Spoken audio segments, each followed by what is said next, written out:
1775, the American Revolutionary War began as the American colonies sought to detach from England and its oppressive monarchy. Though many reasons are cited for the revolution, one in particular sticks out as the prime cause: that King George III of England outlawed the interest-free, independent currency the colonies were producing and using for themselves, in turn forcing them to borrow money from the Central Bank of England at interest, immediately putting the colonies into debt.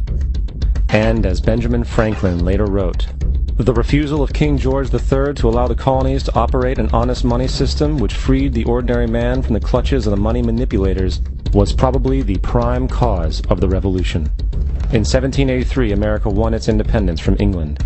However, its battle against the central bank concept and the corrupt, greed-filled men associated with it had just begun.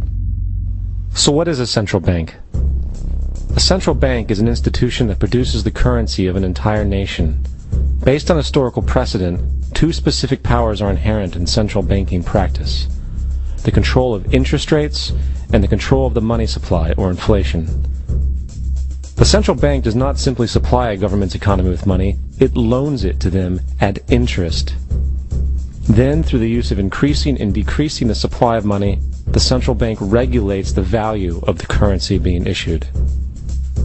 It is critical to understand that the entire structure of this system can only produce one thing in the long run: debt. It doesn't take a lot of ingenuity to figure this scam out. For every single dollar produced by the central bank is loaned at interest. That means every single dollar produced is actually the dollar plus a certain percent of debt based on that dollar. And since the central bank has the monopoly over the production of the currency for the entire country, and they loan each dollar out with immediate debt attached to it, where does the money to pay for the debt come from? It can only come from the central bank again, which means the central bank has to perpetually increase its money supply to temporarily cover the outstanding debt created, which in turn, since that new money is loaned out at interest as well, creates even more debt. The end result of this system without fail is slavery, for it is impossible for the government and thus the public to ever come out of the self-generating debt. The founding fathers of this country were well aware of this.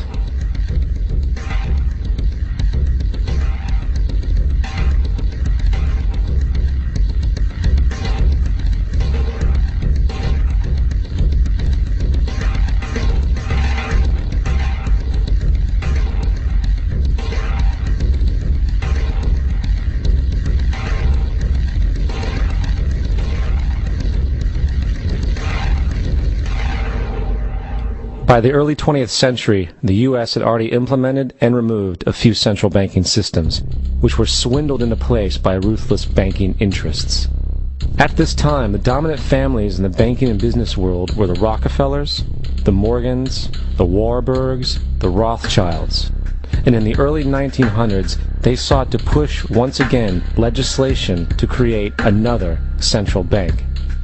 However, they knew the government and public were very weary of such an institution, so they needed to create an incident to affect public opinion. So, J.P. Morgan, publicly considered a financial luminary at the time, exploited his mass influence by publishing rumors that a prominent bank in New York was insolvent or bankrupt. Morgan knew this would cause mass hysteria, which would affect other banks as well. And it did. The public, in fear of losing their deposits, immediately began mass withdrawals. Consequently, the banks were forced to call in their loans, causing the recipients to sell their property, and thus a spiral of bankruptcies, repossessions, and turmoil emerged. Putting the pieces together a few years later, Frederick Allen of Life magazine wrote, "The Morgan interests took advantage to precipitate the panic, guiding it shrewdly as it progressed." Unaware of the fraud, the Panic of 1907 led to a congressional investigation headed by Senator Nelson Aldrich, who had intimate ties to the banking cartels and later became part of the Rockefeller family through marriage. The commission, led by Aldrich, recommended a central bank should be implemented so a panic like 1907 could never happen again. This was the spark the international bankers needed to initiate their plan. In 1910, a secret meeting was held at a J.P. Morgan estate on Jekyll Island off the coast of Georgia. It was there that the central banking bill called the Federal Reserve Act was written. This legislation was written by bankers, not lawmakers. This meeting was so secretive, so concealed from government and public knowledge that the 10 or so figures who attended disguised their names when en route to the island. After this bill was constructed, it was then handed over to their political frontman, Senator Nelson Aldrich, to push through Congress. And in 1913, with heavy political sponsorship by the bankers, Woodrow Wilson became president, having already agreed to sign the Federal Reserve Act in exchange for campaign support. And 2 days before Christmas, when most of Congress was at home with their families, the Federal Reserve Act was voted in, and Wilson in turn made it law. Later, Woodrow Wilson wrote, in regret,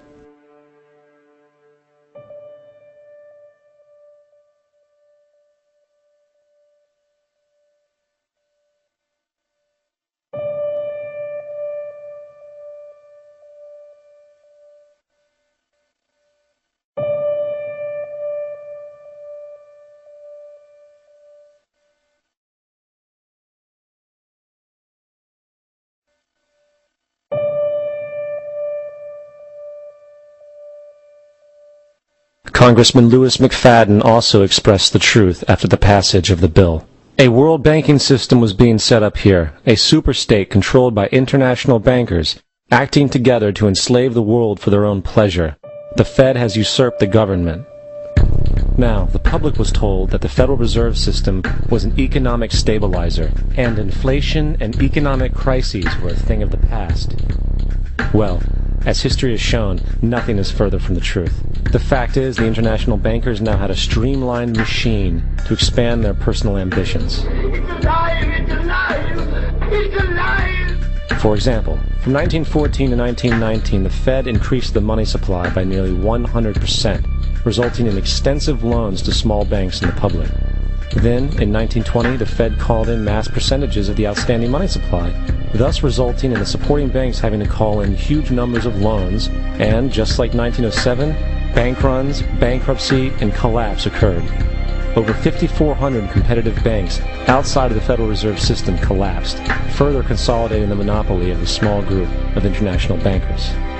Privy to this crime, Congressman Lindbergh stepped up and said in 1921, "Under the Federal Reserve Act, panics are scientifically created. The present panic is the first scientifically created one, worked out as we figure a mathematical equation."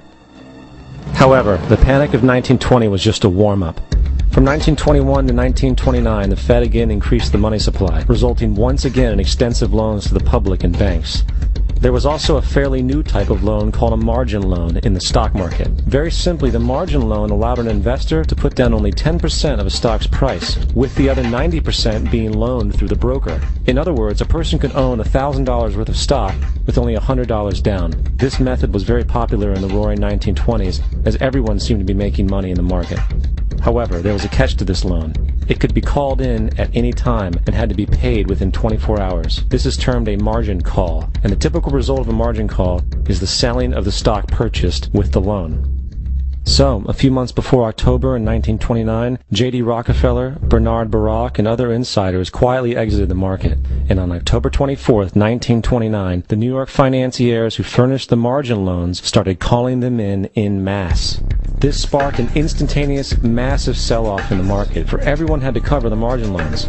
It then triggered mass bank runs for the same reason, in turn collapsing over 16,000 banks, enabling the conspiring international bankers to not only buy up rival banks at a discount, but to also buy up whole corporations at pennies on the dollar. It was the greatest robbery in American history.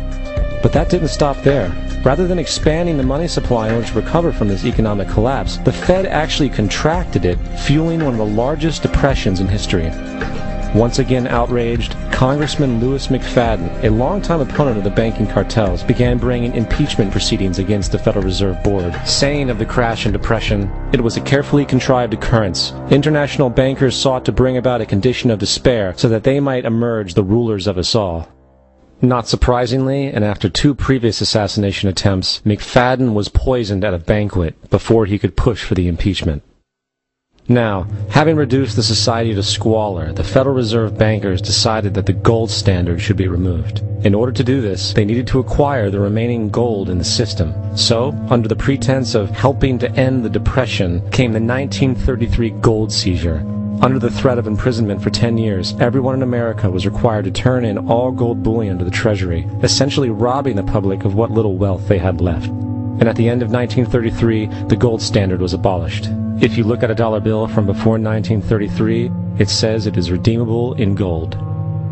You look at a dollar bill today, it says it is legal tender, which means it is backed by absolutely nothing. It is worthless paper. The only thing that gives our money value is how much of it is in circulation. Therefore, the power to regulate the money supply is also the power to regulate its value, which is also the power to bring entire economies and societies to its knees.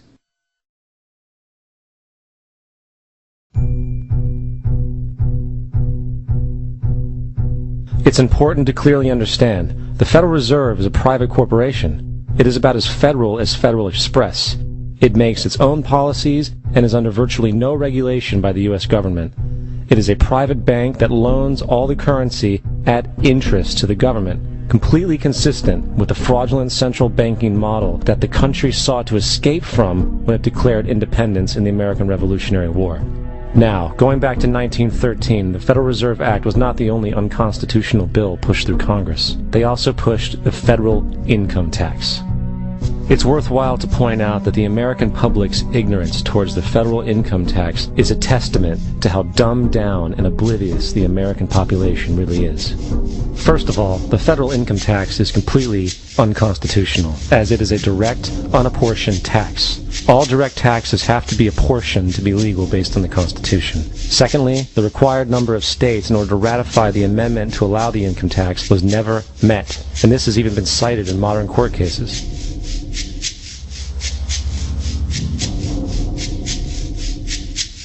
Third, at the present day, roughly 25% of the average worker's income is taken via this tax.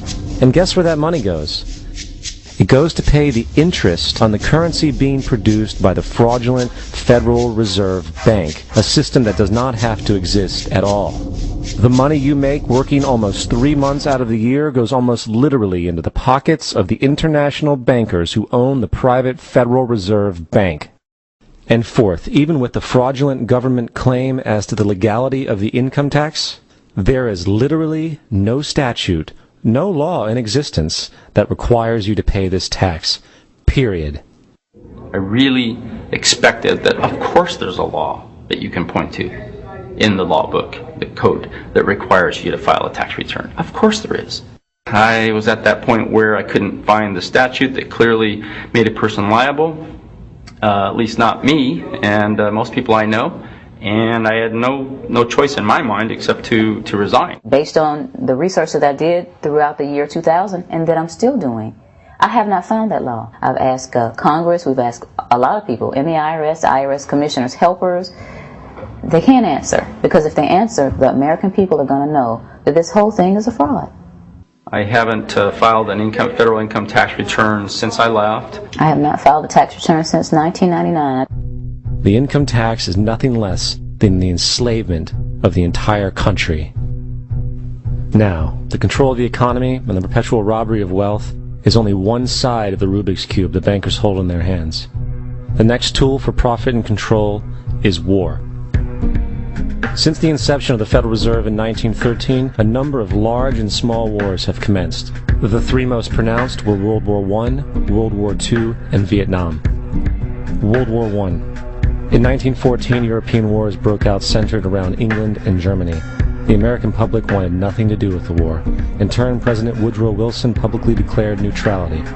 However, under the surface, the U.S. administration was looking for any excuse it could find to enter it. In a noted observation by Secretary of State William Jennings, the large banking interests were deeply interested in the World War because of the wide opportunities for large profits. It's important to understand that the most lucrative thing that can happen for the international bankers is war, for it forces the country to borrow even more money from the Federal Reserve Bank at interest. Woodrow Wilson's top advisor and mentor was Colonel Edward House, a man with intimate connections with the international bankers who wanted in the war.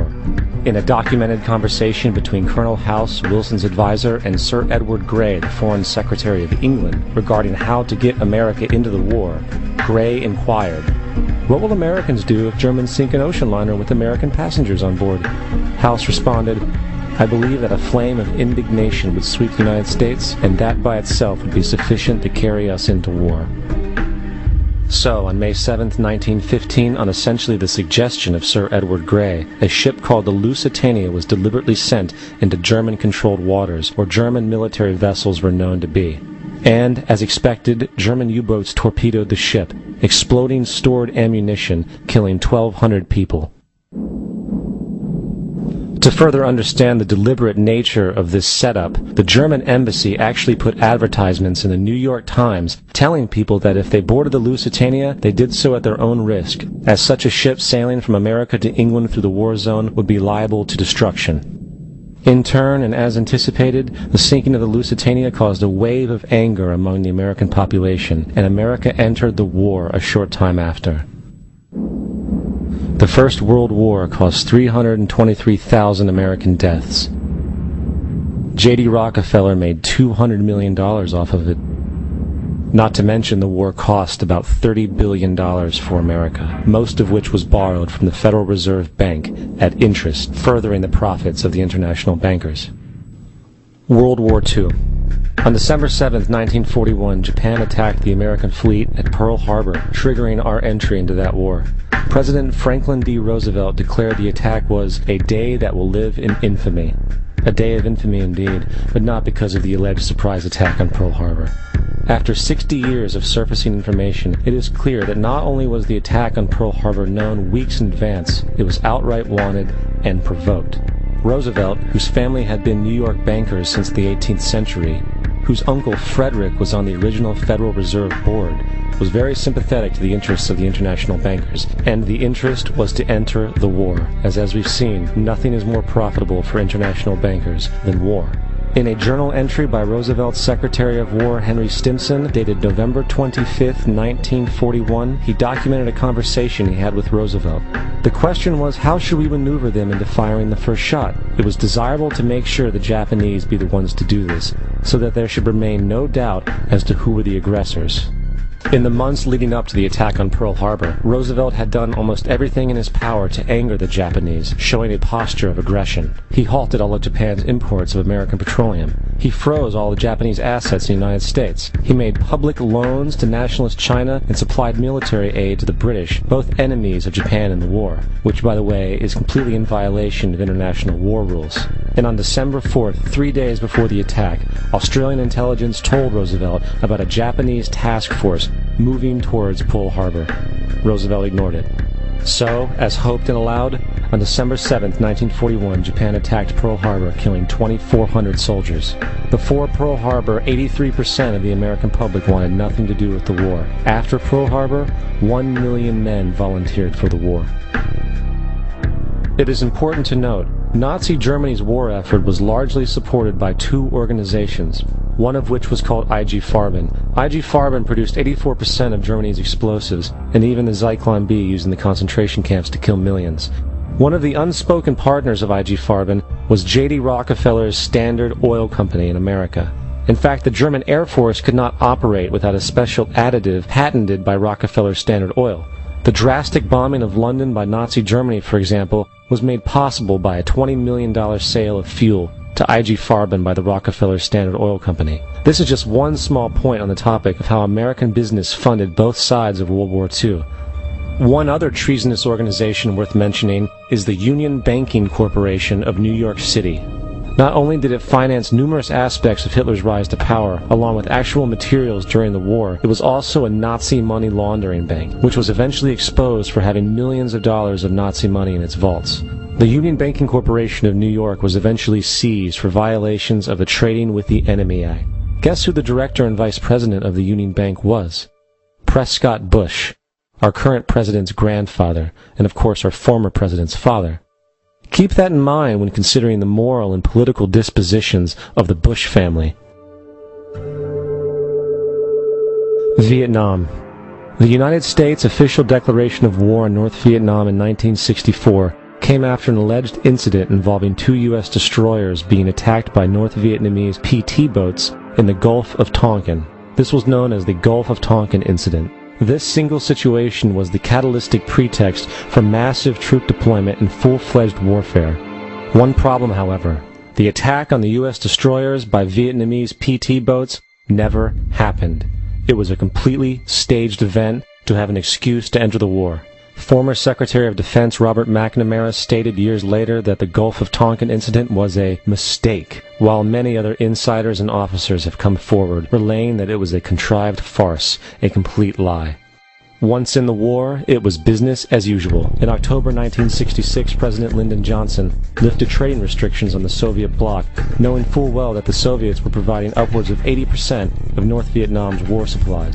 Consequently, Rockefeller interests financed factories in the Soviet Union, which the Soviets used to manufacture military equipment and send it to North Vietnam. However, the funding of both sides of this conflict was only one side of the coin. In 1985, Vietnam's rules of engagement were declassified. This detailed what American troops were and were not allowed to do in the war. It included absurdities like North Vietnamese anti-aircraft missile systems could not be bombed until they were known to be fully operational. No enemy could be pursued once they crossed the border of Laos or Cambodia. And most revealing of all, the most critical strategic targets were not allowed to be attacked unless initiated by high military officials. Apart from these imposed ludicrous limitations, North Vietnam was informed of these restrictions and therefore could base entire strategies around the limitations of the American forces. This is why the war went on so long. And the bottom line is this: the Vietnam War was never meant to be won, just sustained. This war for profit resulted in 58,000 American deaths and 3 million dead Vietnamese. So, where are we now? September 11th was the jumpstart for what is now an accelerated agenda by the ruthless elite. It was a staged war pretext no different than the sinking of the Lusitania, the provoking of Pearl Harbor, and the Gulf of Tonkin lie. In fact, if 9/11 wasn't a planned war pretext, it would be an exception to the rule. It has been used to launch 2 unprovoked illegal wars, one against Iraq and one against Afghanistan. However, 9/11 was a pretext for another war as well, the war against you. The Patriot Act, Homeland Security, the Military Tribunals Act, and other legislations are all completely and entirely designed to destroy your civil liberties and limit your ability to fight back against what is coming. Currently in the United States, unannounced to most brainwashed Americans, your home can be searched without a warrant, without you being home. You can in turn be arrested with no charges revealed to you, detained indefinitely with no access to a lawyer, and legally tortured, all under the suspicion that you might be a terrorist. If you need a painted picture of what is happening in this country, let's recognize how history repeats itself. In February 1933, Hitler staged a false flag attack, burning down his own German parliament building, the Reichstag, and blamed it on communist terrorists. In the next few weeks, he passed the Enabling Act, which completely eradicated the German Constitution, destroying people's liberties. He then led a series of preemptive wars, all justified to the German people as necessary to maintaining homeland security.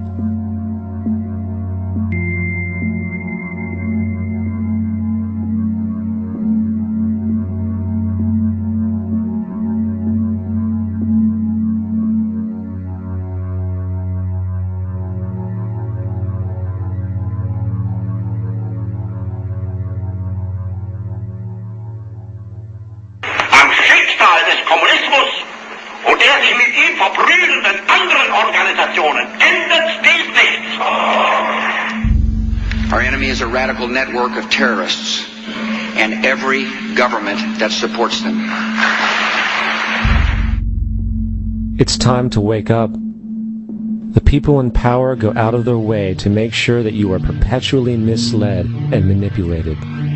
The majority's perception of reality, especially in the political arena, is not their own. It is shrewdly imposed upon them without them even knowing it. For example, the public at large actually believes the invasion of Iraq is going badly, as sectarian violence doesn't seem to stop. What the public fails to see is that the destabilization of Iraq is exactly what the people behind the government want. This war is to be sustained so the region can be divided up, domination of the oil maintained, continual profits reaped for the defense contractors, and most importantly, permanent military bases established to be used as a launching pad against other oil-bearing, non-conforming countries such as Iran and Syria. For further implication that the civil war and destabilization is purely intentional, in 2005, 2 elite British SAS officers were arrested by Iraqi police after being caught driving around in their car shooting at civilians while dressed up as Arabs.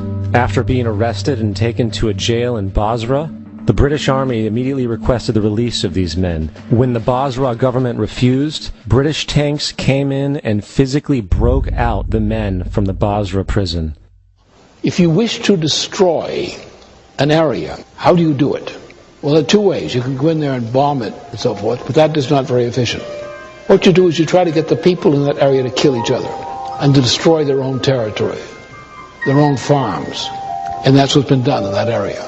The way in which you destroy an opponent is get him to destroy himself by dividing his ranks against one another. Then you feed both sides. You have agents feeding both sides, inflaming both sides. And they kill each other off. And it's time that some of us woke up to this reality, to understand that people who try to maintain empires and create empires do it by manipulating the people they're trying to conquer. You might want to ask yourself why the entire culture is utterly saturated with mass media entertainment from all sides, while the educational system in America continues its stupefying downward slide since the U.S. government decided to take over and subsidize the public school system. What your government pays for, it gets. When we understand that, then we look at government-financed institutions of education and see the kind of students and the kind of education that's being turned out by these government-financed schools. Logic will tell you that if what is being turned out in those schools was not in accord with what the state and the federal government wanted, then it would change it. The bottom line is that the government is getting what they have ordered. They do not want your children to be educated. They do not want you to think too much. That is why our country and our world has become so proliferated with entertainments, mass media, television shows, amusement parks, drugs, alcohol, and every kind of entertainment to keep the human mind entertained, so that you don't get in the way of important people by doing too much thinking. You had better wake up and understand that there are people who are guiding your life and you don't even know it. We're in a lot of trouble because you people and 62 million other Americans are listening to me right now, because less than 3% of you people read books, because less than 15% of you read newspapers, because the only truth you know is what you get over this tube. Right now, there is an entire generation that never knew anything that didn't come out of this tube. This tube is the gospel, the ultimate revelation. This tube can make or break presidents, popes, prime ministers. This tube is the most awesome goddamn force in the whole godless world. And woe is us if it ever falls into the hands of the wrong people. And when the largest company in the world controls the most awesome goddamn propaganda force in the whole godless world, who knows what shit will be peddled for truth on this network. So you listen to me. Listen to me. Television is not the truth. Television is a goddamn amusement park. Television is a circus, a carnival, a traveling troupe of acrobats, storytellers, dancers, singers, jugglers, sideshow freaks, lion tamers, and football players. We're in the boredom-killing business. But you people sit there day after day, night after night, all ages, colors, creeds.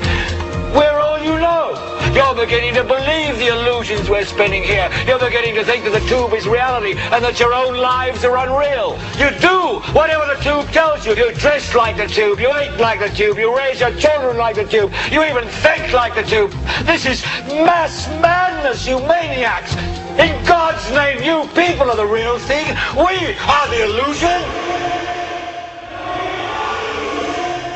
The last thing the men behind the curtain want is a conscious, informed public capable of critical thinking, which is why a continually fraudulent zeitgeist is output via religion, the mass media, and the educational system.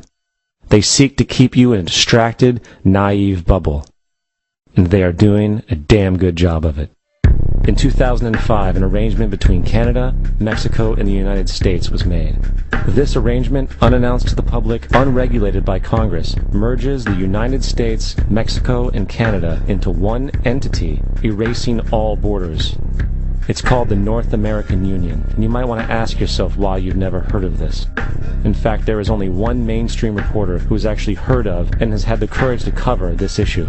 The Bush administration's open borders policy and its decision to ignore the enforcement of this country's immigration laws is part of a broader agenda. President Bush signed a formal agreement that will end the United States as we know it, and he took the step without approval from either the U.S. Congress or the people of the United States. It's a deal that few have even heard of. It's being done again by very few people at the very top on behalf of the investment class, but the working class of people, political officials across our country, from communities, from cities and so forth, they don't know anything about this.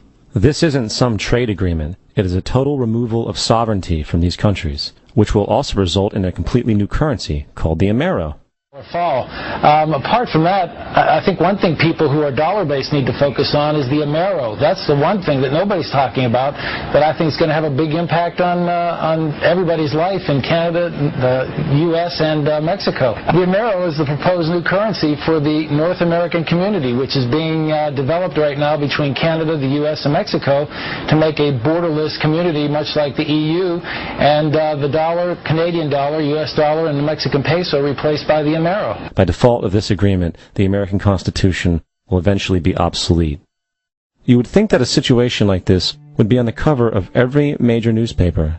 That is until you realize that the people who are behind this movement are the same people behind the mainstream media, and you are not told what you're not supposed to know.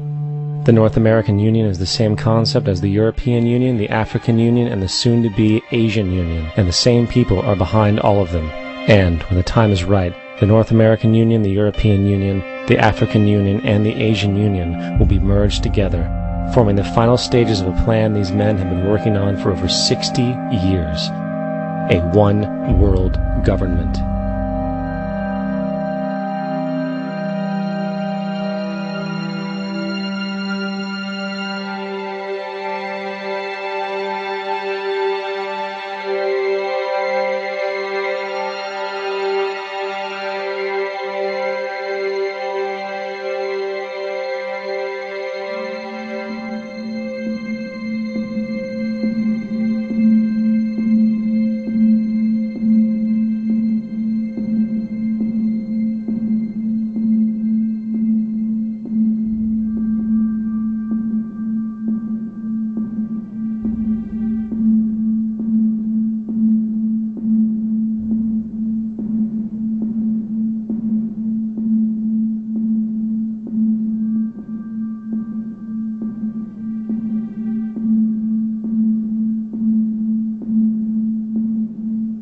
One bank, one army, one center of power. And if we have learned anything from history, it is that power corrupts, and absolute power corrupts absolutely. This is Aaron Russo, a filmmaker and former politician. To his left is Nicholas Rockefeller of the infamous Rockefeller banking and business dynasty. After maintaining a close friendship with Nicholas Rockefeller, Aaron eventually ended the relationship, appalled by what he had learned about the Rockefellers and their ambitions. I got a call one day from an attorney woman I knew, and she said, "Would you like to meet one of the Rockefellers?" I said, "Sure, I'd love to." And we became friends, and he began to divulge a lot of things to me. So he said to me one night, he said that there's going to be an event there, and out of that event, you're going to see we're going to go into Afghanistan, so we can run pipelines from the Caspian Sea. We're going to go into Iraq to take the oil and establish a base in the Middle East, and we're going to go into Venezuela and try and get rid of Chavez. And the first two they've accomplished. Chavez they didn't accomplish.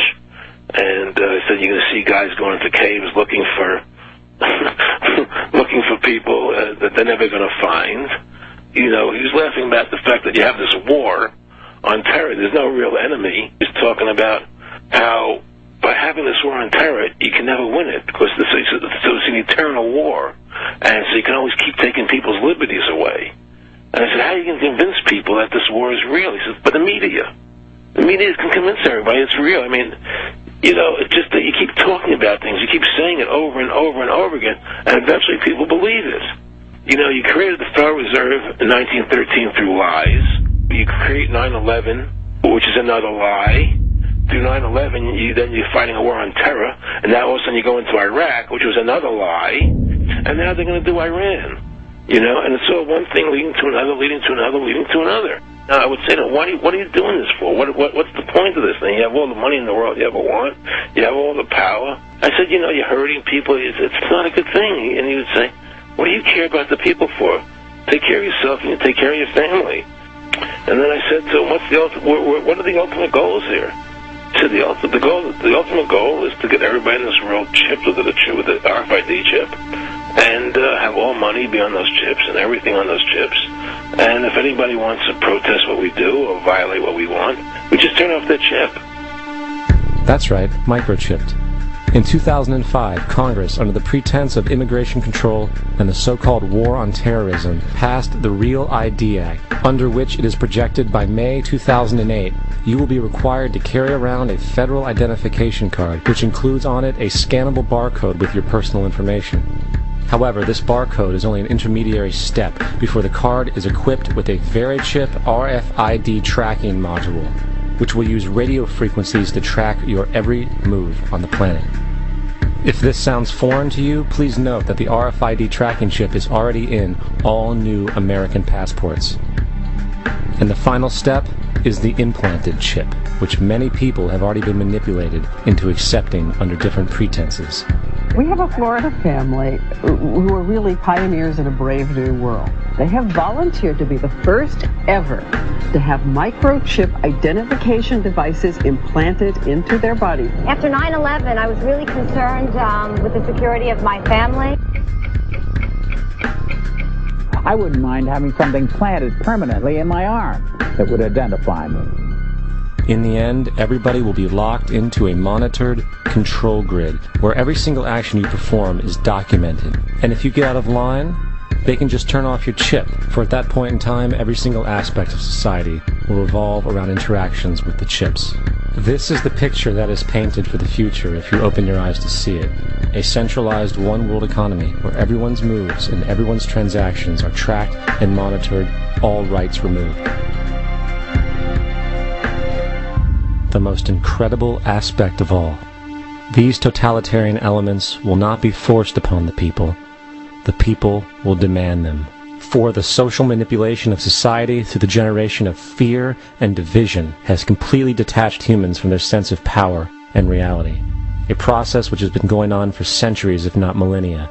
Religion, patriotism, race, wealth, class, and every other form of arbitrary, separatist identification and thus conceit has served to create a controlled population, utterly malleable in the hands of the few.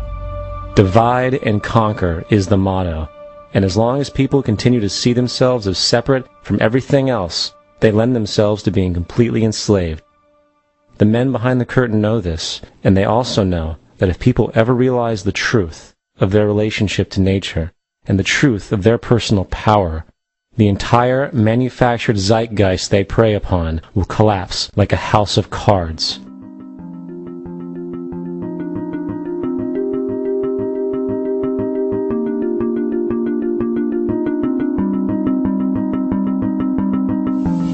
The whole system that we live in drills into us that we're powerless, that we're weak, that our society is evil, that it's crime-ridden, etc., and so forth. It's all a big, fat lie. We are powerful, beautiful, extraordinary.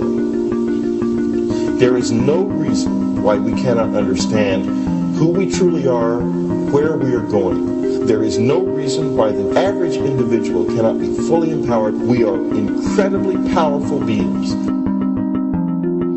I think I spent 30 years of my life In the first 30, trying to become something. I wanted to become good at things. I wanted to become good at tennis. I wanted to become good at school and grades and everything I kind of viewed in that perspective. I'm not okay the way I am, but if I got good at things, I realized that I had the game wrong. The game was to find out what I already was. Find out what I already was.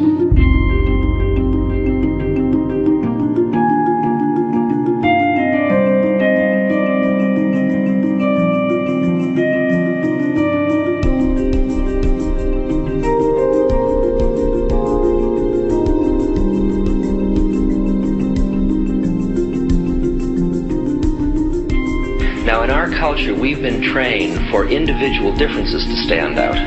So you look at each person, immediately it is brighter, dumber, older, younger, richer, poorer, and we make all these dimensional distinctions, put them in categories and treat them that way. And we get so that we only see others as separate from ourselves in the ways in which they're separate. And one of the dramatic characteristics of experience is being with another person and suddenly seeing the ways in which they are like you, not different from you, and experiencing the fact that which is essence in you and which is essence in me is indeed one.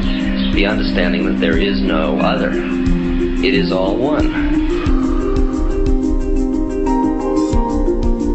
And I wasn't born Richard Albert, I was just born as a human being, and then I learned this whole business of who I am and whether I'm good or bad or achieving or not. All that's learned along the way.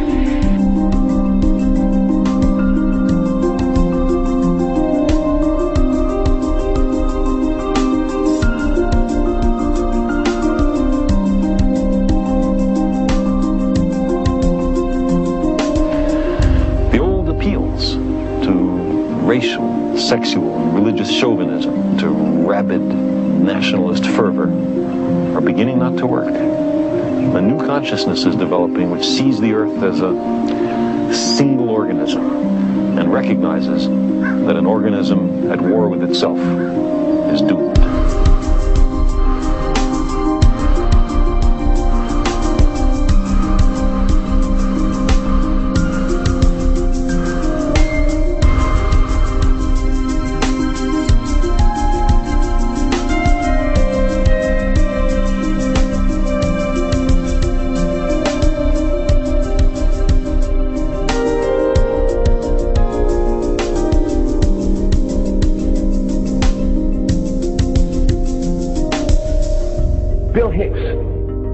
Finish his shows with this.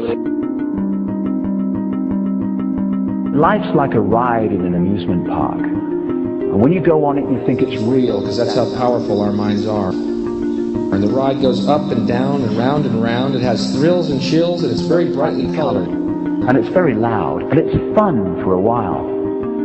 Some have been on the ride for a long time, and they begin to question, is this real, or is this just a ride? And other people have remembered, and they come back to us and they say, hey, don't worry.